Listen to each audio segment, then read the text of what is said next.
Nous profitons de ce matin calme avant la dernière série de combats pour écouter Pierre-Yves Roquefert qui nous parle de l'application mobile Equino. Bonjour, Pierre-Yves Roquefert, directeur des équipes de France Kickboxing, Muay Thai et la FFKMDA.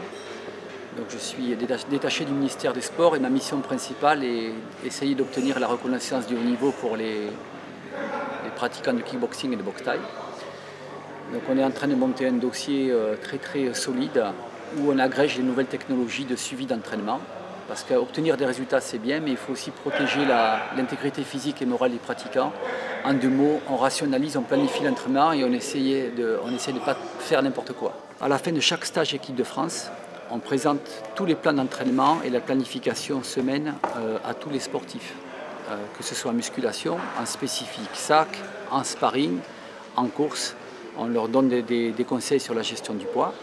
Ils téléchargent l'application via leur téléphone.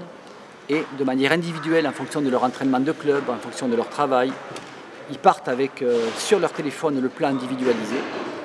Chaque fois qu'ils auront fait une séance, ils vont faire un retour, difficulté, sommeil de la veille, satisfaction, rentrer le poids, pour vraiment faire de l'individuel et rien que de l'individuel. Donc, ça c'était le dernier stage de préparation des championnats d'Europe, stage équipe de France. Si on prend l'exemple de Clément Adrover derrière, il a eu ses séances de footing, ses séances au club, ses séances de sac, bien calibrées, qui devaient respecter les jours de récupération qui sont en bleu. Donc si on prend ici le petit V, dernière séance du 17 octobre, donc on clique, on regarde tout son contenu de séance, et lui tout en bas, il a fait retour de séance. Ils font ça après chaque séance, muscu, course. Il nous a mis fatigue 3, difficulté 7, satisfaction 9, sommet de la veille 9, aucun commentaire, donc les feux sont au vert, tout est bon.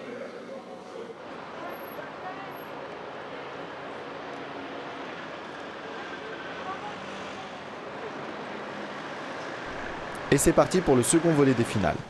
Aujourd'hui, Amine Kébir en poids lourd combat en dernier et profite des vestiaires pour faire le vide, tandis que Clément Adrover se prépare déjà. Il passe en troisième combat.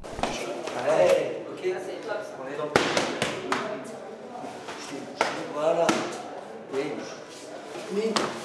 Oui, voilà. Voilà. Ouais. D'ordinaire souriant, Clément Adrover a le visage fermé avant sa finale, concentré sur ce titre qu'il veut à tout prix. Il rencontre aujourd'hui l'Ukrainien Roman Vajidevich.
Tu l'as touché 2 fois dans le round.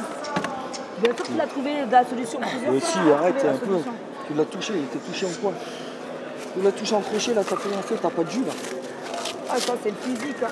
C'est la tête, hein. Clément, mais la solution, tu les as eu les solutions. T'es ouf toi ou quoi? Tu l'as touché 2 fois dans le round. Arrête. Ah, 2 fois tu l'as C'est touché le mental, dans le les gens te regardaient, on avait l'impression que t'étais mort, que t'étais un petit garçon face à lui. Il nous a dit que la prestance c'était hyper important. Monte tes points, monte tes là, monte tes points. Poisson. Monte.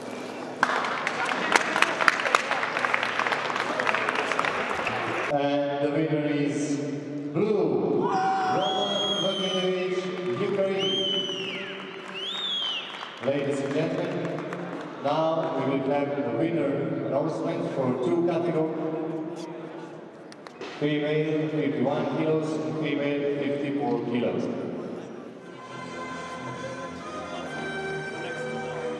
Il peut avoir le sourire, Clément Adrover, le Nakmoué de l'explosif gym de 7. Il a fait un très beau parcours. Ces 2 combats nous ont prouvé sa valeur pour l'équipe de France. Peut-être a-t-il manqué de cardio dans les derniers efforts, mais il n'a pas manqué de talent. Un Nakmoué à suivre de près, dorénavant.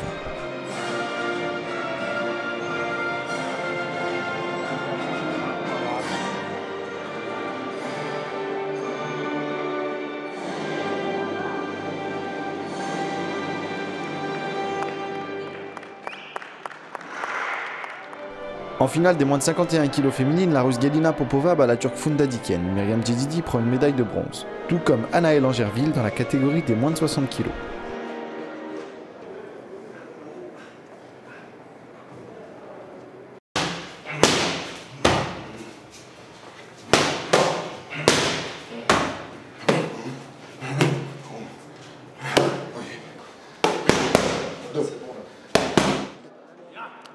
Pour la finale des poids lourds, Amin Kebir est opposé à l'expérimenté suédois Simon Ogola.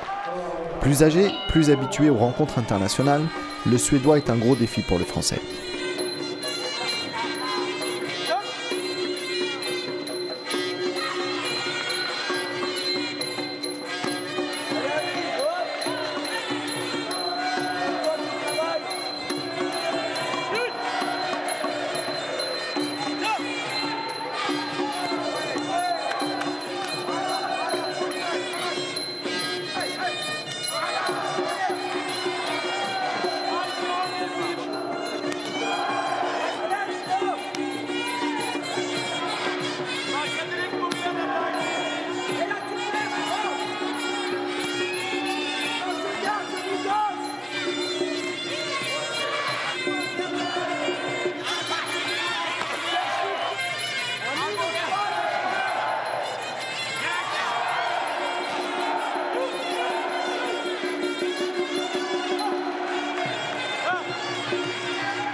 Dominé par son adversaire, Amin se dirigeait vers une défaite.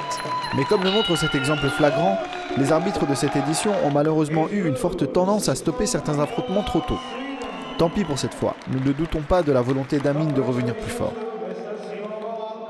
Il offre ainsi à la France sa 3e médaille d'argent sur un total de 7 médailles pour 15 participants.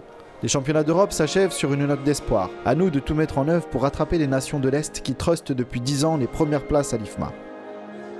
La dernière journée ne saurait clore ces Jeux européens sans faire un dernier hommage à son Altesse, le défunt roi de Thaïlande, Bhumibol Adulyadej, sans qui la Thaïlande et le Muay Thai ne seraient pas ce qu'ils sont aujourd'hui.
Thank you very much.